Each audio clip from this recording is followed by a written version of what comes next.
പ്രധാന വാർത്തകൾ. ജനങ്ങളെ ഉണരുക. കേരളത്തിലെ വികസനം വെറും കടക്കെണിയിലെ കസർത്തോ? തിരുവനന്തപുരം സംസ്ഥാനത്ത് വീണ്ടും ഒരു തിരഞ്ഞെടുപ്പ് പടിവാതിൽക്കൽ എത്തി നിൽക്കുമ്പോൾ ഭരണപക്ഷം വികസന നേട്ടങ്ങൾ എണ്ണിപ്പറഞ്ഞ് വോട്ട് തേടുന്നു. എന്നാൽ തിരുവനന്തപുരം ജില്ലയിലെ തെക്കൻ മേഖലകളായ നെയ്യാറ്റിൻകര, പാറശ്ശാല പ്രദേശങ്ങളിൽ ഉൾപ്പെടെ സാധാരണക്കാരന്റെ അടിസ്ഥാന സൗകര്യങ്ങൾ ഇപ്പോഴും കടുത്ത മുരടിപ്പിലാണ്.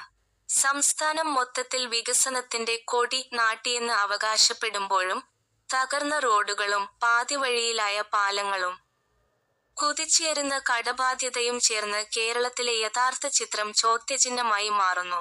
വികസനം ഒരു നാണംകെട്ട തട്ടിപ്പ്, ജനം തിരിച്ചറിയണം. ഈ തിരഞ്ഞെടുപ്പ് കാലത്ത് രാഷ്ട്രീയക്കാർ ആവർത്തിച്ച് പറയുന്ന വികസനം എന്ന വാചക കസർത്തുകൾ ഒരു നാണംകെട്ട തട്ടിപ്പായി മാറിക്കൊണ്ടിരിക്കുകയാണ്.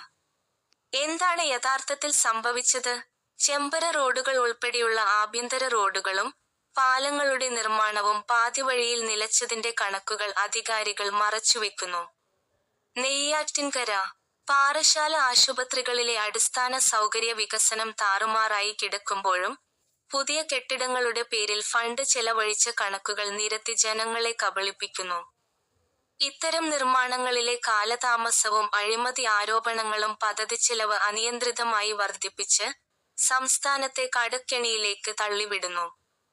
ഈ കടബാധ്യതയുടെ ഭാരം അവസാനം വന്ന് വീഴുന്നത് നികുതി നൽകുന്ന പാവപ്പെട്ട ജനങ്ങളുടെ തലയിലാണ്. വികസനം എന്ന ഈ നാണംകെട്ട പരിപാടി ജനങ്ങൾ ഇനി തിരിച്ചറിയേണ്ട സമയം അതിക്രമിച്ചിരിക്കുന്നു. ഇലക്ഷൻ സമയമായി. കള്ളത്തരം ഇറങ്ങാറായി. ജനത്തിന് മുന്നറിയിപ്പ്. ഇലക്ഷൻ സമയമായി. ഇനി കള്ളത്തരമായി ഇറങ്ങാറായി. താൽക്കാലിക ആനുകൂല്യങ്ങളും വോട്ട് അടുക്കുമ്പോൾ മാത്രം നടത്തുന്ന റോഡ് ടാറ്റിങ്ങിന്റെ കൺകെട്ട് വിദ്യകളുമായി സ്ഥാനാർത്ഥികൾ വീണ്ടും നമ്മുടെ വീട്ടുപടിക്കൽ എത്തിത്തുടങ്ങി. ഇതുവരെ വികസനം നൽകാതിരുന്നവർ ഇപ്പോൾ പെട്ടെന്ന് ജനസേവകരായി വേഷം മാറി വരുമ്പോൾ അവരുടെ ഇരട്ടത്താപ്പ് ജനം തിരിച്ചറിയണം. ചോദിക്കാനുള്ള ധൈര്യമില്ലായ്മയാണ് രാഷ്ട്രീയക്കാർക്ക് നമ്മളോടുള്ള അവഗണനയുടെ കാരണം. കഴുതകളാകരുത് എന്ന് അവർ പരിഹസിക്കുമ്പോൾ അതിനുള്ള മറുപടി നൽകേണ്ടത് നമ്മുടെ വോട്ടിന്റെ ശക്തിയിലൂടെയാണ്. ജനങ്ങൾ തീരുമാനിക്കണം. ഇങ്ങനെയുള്ളവരെ തിരിച്ചറിയണം. ഈ തിരഞ്ഞെടുപ്പിൽ വികസനം മുടക്കിയവരെയും നാണംകെട്ട തട്ടിപ്പുമായി വരുന്നവരെയും തിരിച്ചറിയാൻ ജനം തീരുമാനിക്കണം. നെയ്യാറ്റിൻകരയിലെയും പാറശ്ശാലയിലെയും ഓരോ വോട്ടറും സ്ഥാനാർത്ഥികളോട് ഈ ചോദ്യം ഉയർത്തണം: ഞങ്ങളുടെ നികുതിപ്പണം എവിടെ പോയി? തകർന്ന റോഡും മുടങ്ങിയ പാലവും വർദ്ധിച്ച കടവും ഇതൊക്കെയാണോ നിങ്ങൾ ഞങ്ങൾക്ക് നൽകിയ വികസനം? വികസനത്തിന്റെ പേരിൽ ജനങ്ങളെ കബളിപ്പിക്കുന്ന രാഷ്ട്രീയക്കാർക്ക് ഒരു പാഠമായി ഈ തിരഞ്ഞെടുപ്പ് മാറണം.